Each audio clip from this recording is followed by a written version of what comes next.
मायावती आरक्षण के दांव से दलित पिच कर रही तैयार, सुप्रीम कोर्ट का फैसला बसपा के लिए बनेगा टर्निंग पॉइंट। नमस्कार साथियों, आप देख रहे हैं हमारे YouTube channel AK news 8887। Channel पर यदि आप नए हो तो चैनल को जरूर सब्सक्राइब करें, वीडियो को लाइक शेयर करें।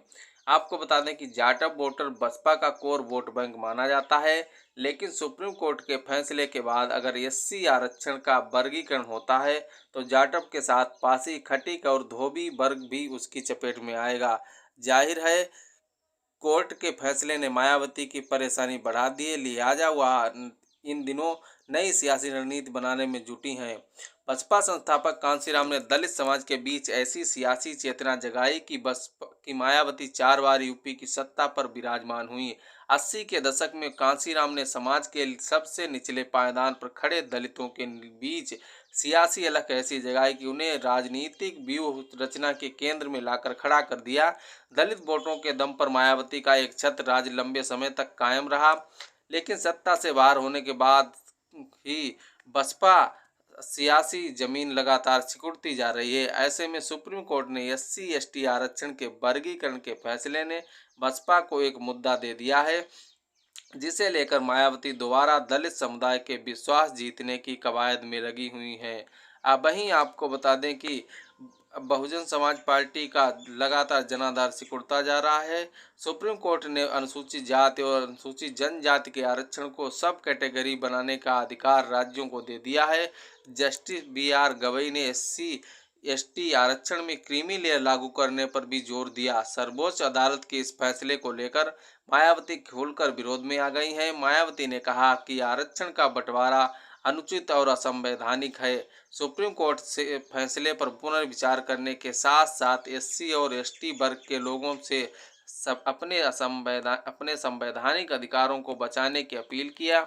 दलित समुदाय से उन्होंने कहा कि आपातकालीन स्थिति को समझते हुए एकजुट हों और सभी राजनीतिक पार्टियों के ऊपर दबाव डालकर उन्हें संवैधानिक संशोधन के लिए मजबूर करें। इतना ही न, मायावती ने बड़ा ऐलान किया। मायावती एससी एसटी आरक्षण के कोटा में कोटा बनाने का फैसला को सियासी मुद्दा बनाने में जुट गई हैं। आरक्षण के मुद्दे को उठाकर बसपा प्रदेश भर में संगठन को मजबूत करने की तैयारी में जुटी है। बसपा ने रणनीति बनाया है कि ग्राम सभाओं के माध्यम से पार्टी लोगों को आरक्षण के मसले पर जागरूक करेगी।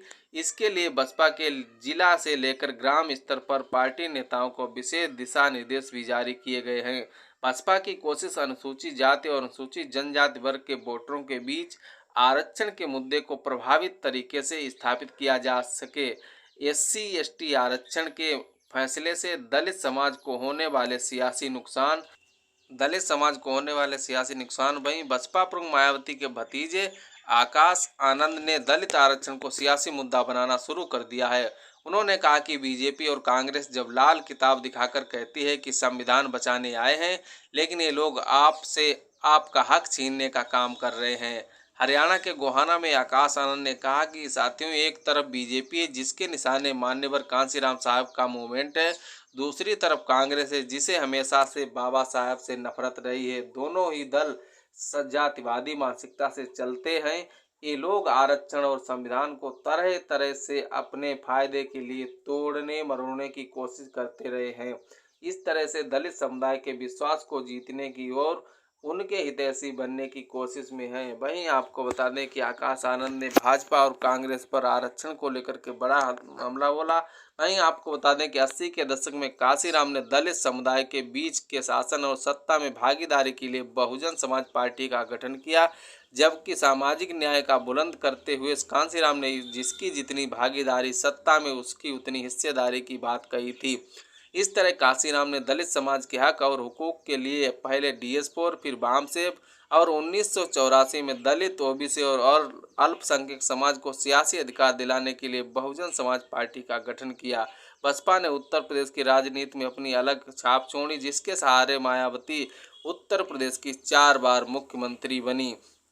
इतना ही नहीं, कांशीराम बहुजन समाज की सियासत करते रहे, जिसके साथ मायावती ने सर्वजन जोड़ा। इसके असर ये हुआ कि साल 2007 में मायावती पूर्ण बहुमत के साथ यूपी में सरकार बनाई, लेकिन इसके बाद से बसपा के कमजोर होने का सिलसिला शुरू हो गया। 2012 में मायावती के उत्तर प्रदेश के सत्ता से बाहर होने के बाद से पार्टी का प्रदर्शन कभी भी बेहतर नहीं हो पाया है। यूपी में घटते जनाधार और दलित वोट बैंक पर जंग के साथ ही बसपा के लिए चुनौती बढ़ गई है। मायावती सबसे इस मुश्किल दौर में बिखराव दिख रहा है। इतना ही नहीं, आपको बता दें उत्तर प्रदेश में दलित मतदाता 21% है और बसपा को 2019 में मिला वोट शेयर 19.43% से गिर कर के अब 9.39% पर पहुंच गया है। ये दिखाता है कि नॉन जाटव वोटर तो पहले से ही उससे दूर हो गए थे।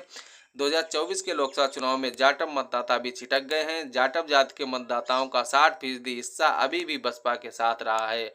सुप्रीम कोर्ट के फैसले से यूपी में दलित समुदाय को मिलने वाले 21% आरक्षण के बंटवारे का रास्ता खुल गया है।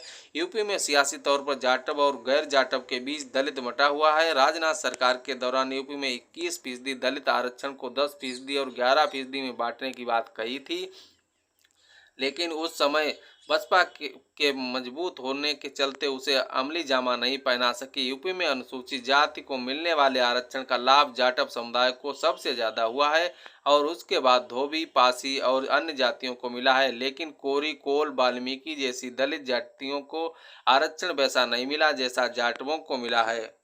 मायावती अब सुप्रीम कोर्ट के फैसले को सियासी धार देकर जाटव समुदाय के विश्वास को बनाए रखते हुए पासी, धोबी और खटिक समाज को एकजुट करने की कोशिश में जुट गई हैं। इसे बड़ा सियासी दांव माना जा रहा है। एक बार फिर बसपा प्रमुख बहुजन समाज पार्टी की तरफ यानी कि बहुजन समाज की तरफ रुख करती दिख रही हैं। उनके लिए आरक्षण का एक मुद्दा बन गया है। मायावती ने उत्तर प्रदेश में आरक्षण को बड़ा मुद्दा बनाने की रूपरेखा बनाई है। कोटे के अंदर कोटा यानी उप वर्गीकरण के फैसले को लेकर जमीनी स्तर पर सियासी माहौल बनाने की स्ट्रेटजी है। बसपा के लोग अब गांव-गांव जाकर SC/ST वर्ग के लोगों को ये समझाने की कोशिश करते दिखेंगे कि बीजेपी और कांग्रेस दलित आरक्षण को खत्म करने की साजिश रच रही है। इस तरह ही मायावती की चिंता अपने बिखरते वोट बैंक को